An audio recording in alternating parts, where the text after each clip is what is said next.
Alexis, add this to the video that I sent already with the odds. We did the evens. Well, we did them all today in class, and you may have missed some of that because of that blurry board and everything. So I want to take you through the even ones also. So remember, as I said, the basis of this whole I stuff is to get rid of that negative inside the square root.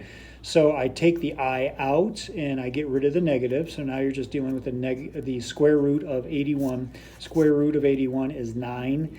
So I times 9 is just 9i. Like I said, usually the number goes first. If you put the I in front of it, it's no big deal. But like I said, it doesn't normally look like that when you're looking at answers to this stuff.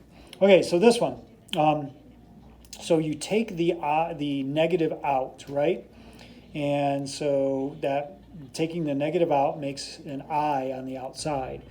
And then you're squaring the square root. So squaring the square root of 64 is 64.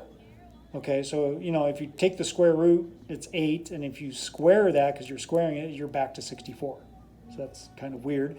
And then the I now is squared too, because everything in parentheses is squared. So remember, I squared equals -1. I know that's ugly, but it's I squared equals -1. So I squared equaling -1, I actually have 64 times -1. So this is just -64. I didn't take it that far in my previous video because I thought he wanted you to stop right here, 5i squared. Well, today I changed it because I squared, in addition to just this 5i squared, that I squared changes to a -1 because I squared equals -1. This is back from your previous notes earlier on in the week. 5 times -1 is 5. So whenever you see something like this, in parentheses, you have a negative and then a squared, it actually, skip all these steps. It's just what's in the parentheses and under the square root. -5, -5. This was -64, -64. You could skip all those, actually. So for number 6, that's the reason why I wrote FOIL is I use the FOIL method. First times first, outside times outside, inside times inside, and last times last. So first times first, 8 times 3 was 24. Outside times outside, 8 times 6i gave me 48i. Inside times inside, -2i times 3 gave me -6i. And last times last, -2i times a +6i gave me a -12i squared. I combine my like terms. Remember that I squared? It equals a -1. So a -12 times a -1 makes it a +12. Now I can put this with this. 24 plus 12 equals 36, and I just bring that 42i down. Number 8. Remember when we're dividing, remember I'm just saying because of number 7, if you saw my previous video on 7, if not, you could just look at it right here. But number 7, I was talking about the complex conjugate.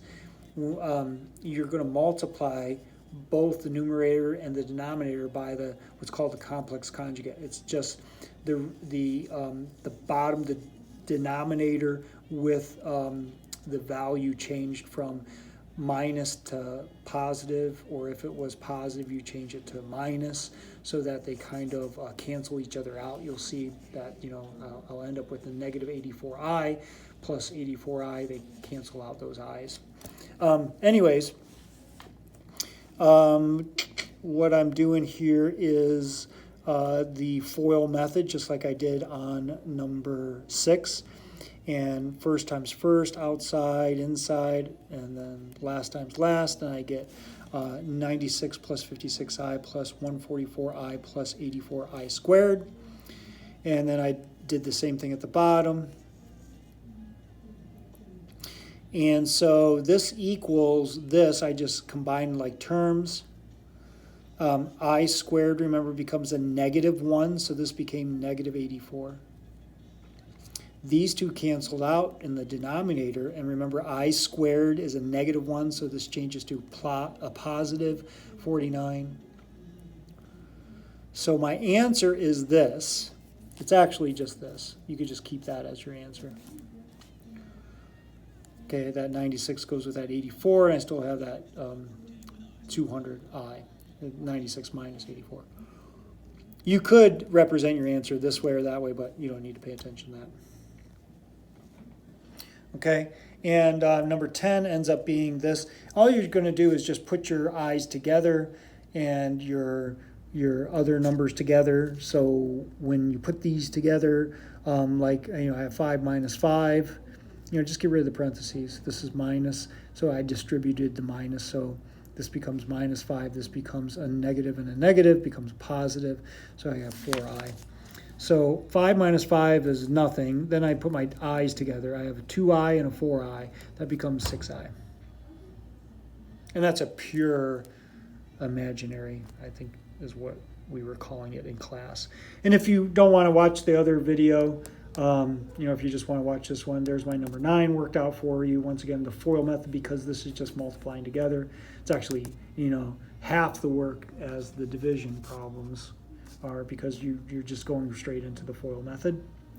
And then if you wanted to, look at the odd ones here too.